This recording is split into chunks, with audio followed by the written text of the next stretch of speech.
neither I nor the American people would support the sending of an American team to Moscow. Since their origins in ancient Greece and modernization in 1896, the Olympic Games have served as a unifying event for the world.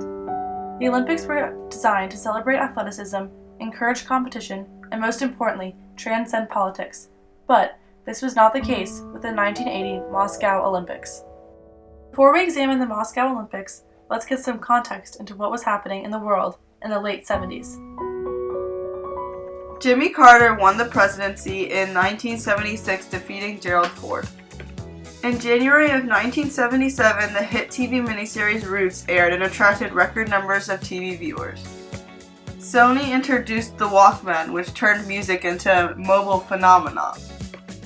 Star Wars opened in theaters for the first time, marking the beginning of one of the most successful film franchises in history. Apple introduced the Apple II, one of the first home computers that helped spark the digital age.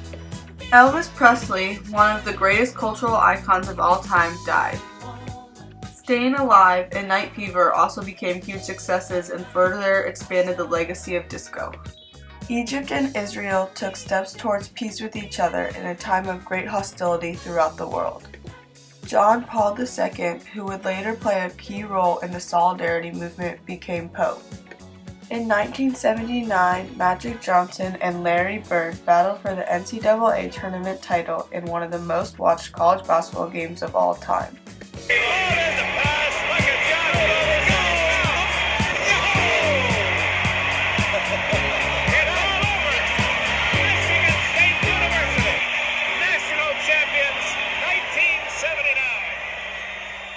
During this time, the Cold War was also in full swing. The Cold War was a state of high military and political strain between the Soviet Union and the United States.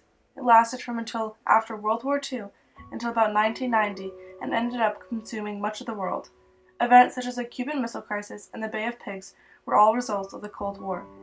In 1980, the Cold War reached far beyond politics and made its way to the Olympic Games. Tensions between America and the Soviet Union were high in the late 70s. While there was a brief time of relaxation, the occupation of Afghanistan reignited conflict between the U.S. and Soviets. Leonid Brezhnev was the General Secretary of the Central Committee of the Communist Party of the Soviet Union. His decision to occupy Afghanistan was extremely unpopular with the United States. Tanks rolled into Afghanistan. The invasion was meant to bolster the Afghan communist government, which was at war with Mujahideen rebels. The war stretched on for 9 years, depleting the Soviet Union's army and resources and contributing to the later breakup of the USSR. In 1979, the Soviet Union invaded Afghanistan to stabilize the communist regime against the rebel Islamic forces. The President of the United States, Jimmy Carter, was outraged that the Soviet Union was attempting to impose its government on the free Islamic people. Carter also saw Soviet rule in Afghanistan as a way for them to gain control over the oil industry. This event was significant because in the 1970s, the Cold War tensions had relaxed until this invasion.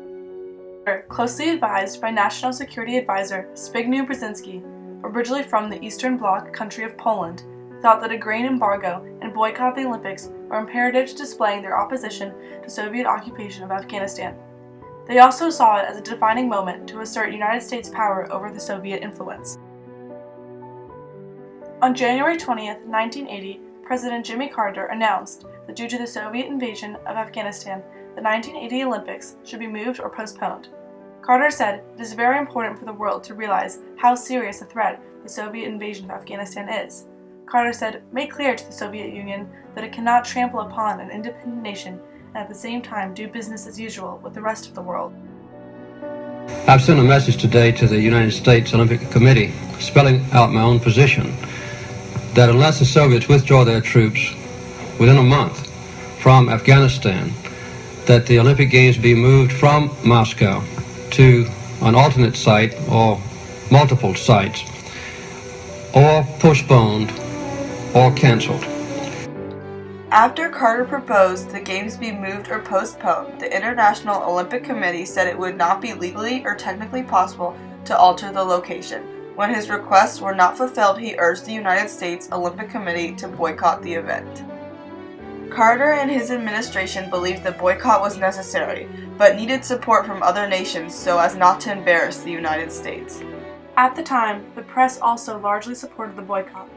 Washington Post Robert G. Kaiser, a former correspondent in Moscow, wrote, "There should be no underestimating the significance that the Soviets themselves put on their selection. They have been treating this Olympiad as one of the greatest events of their modern history. A boycott," he argued, "would be a tremendous blow to Soviet prestige, but perhaps more significant, the collapse of the Olympiad would send a genuine shockwave through Soviet society." There were mixed opinions, however, as the CIA disagreed, believing it could ultimately backfire on the US. Any boycott isn't going to change the Soviets' minds, and it isn't going to get troops out of Afghanistan, said Julian Roosevelt, an American member of the International Olympic Committee. "I'm as patriotic as the next guy, but the patriotic thing to do is for us to send a team over there and win." Carter also tried to elicit the support of renowned boxer Muhammad Ali to encourage the boycott. He agreed to help lobby for the boycott in African nations. This was ultimately unsuccessful, however, as Ali was not fully informed on the policy. This serves as a symbol for the overall boycott, a good idea, poorly executed. The United States Olympic Committee was originally hesitant to withdraw from the Moscow Olympics, but when U.S. hostages were taken in Iran on April 12th, they complied.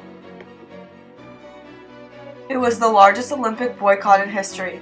65 nations, including Canada, West Germany, and Japan, refused to participate in the Games, whereas 80 countries sent athletes to compete. Not only did the Olympic boycott solidify tensions between the United States and the Soviet, it also had great effects on the athletes and Olympic teams that joined the boycott. It devastated the lives and aspirations of athletes. For them, it felt as if all their years of training and dedication were being ignored due to politics. Their one chance to make it in the Olympics was denied. This is shown through the personal stories of the athletes.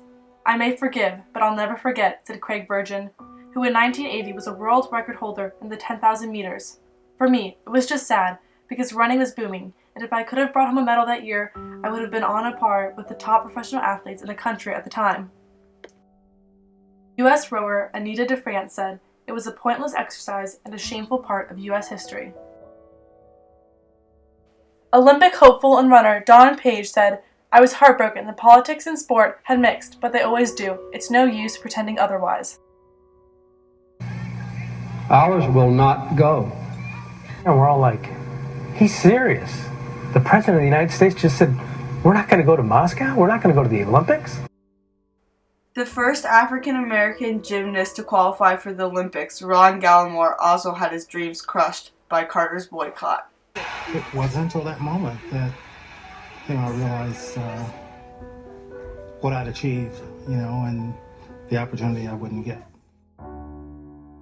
The decision to boycott the Moscow Olympics by Carter was met with bitterness by athletes and the general public alike. He suffered a hit politically and later tried to display more support for the Games in order to win re-election. He was unsuccessful. In retaliation, the Soviet Union boycotted the next Summer Olympics that occurred in Los Angeles. The boycott can be viewed as ultimately unsuccessful. The Olympics resiliently carried on despite the boycott, and Soviet invasion of Afghanistan continued for 10 years.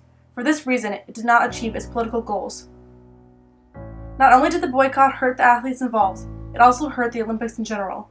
A boycott challenged their overall message and unification of the world. This boycott reflects a controversial decision that ultimately ended with disappointment and anger. It serves to remind us that sports were meant to bring people together, not tear them apart. Though this was a dark spot in Olympic history, today the Olympics continue to unify a large number of people from all around the world.